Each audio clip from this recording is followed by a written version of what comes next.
Willkommen von der Mobile World so wie hier das Oppo N1 haben mit Cyanogen-Mod installiert, so wie es die allerersten Vorbesteller bekommen haben von dem N1.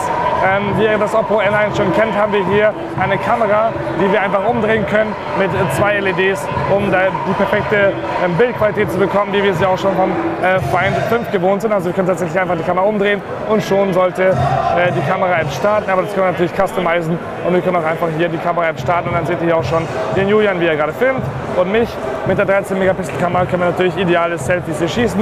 Ich drehe es noch mal kurz um und dann seht ihr, wie wir auf der Rückseite hier unseren Kollegen hier filmen können und fotografieren. Wir haben hier wirklich Zeiträume drauf, weil das können wir sehen, wenn wir hier rechts runterziehen, können wir hier die Einstellung einstellen. Und wenn wir hier runterziehen, dann sehen wir hier die letzten Dinge, die gerade geschehen sind. Natürlich ist es ein schön schnelles Gerät. Wir haben hier einen Snapdragon 600 Prozessor drin, angenehm in der Geschwindigkeit. Das Ganze fühlt sich auch leicht so gewölben an.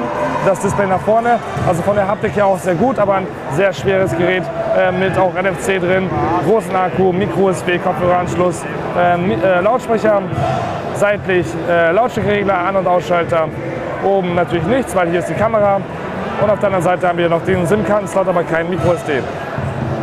Da haben wir vorne natürlich ein paar Tasten, damit wir hier wunderbar das Gerät bedienen können.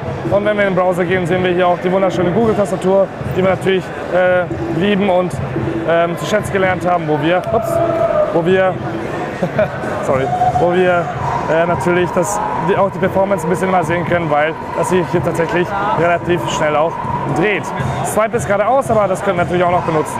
Das war nur ein ganz kurzes Hands-on mit dem brandneuen, oder nicht brandneu, aber mit dem Cyanogen-Mod Oppo N1 hier auf der Mobile World Congress 2014. Schön, dass ihr zugeschaut habt. Bis zum nächsten Mal und vergesst nicht, unseren YouTube-Channel zu abonnieren.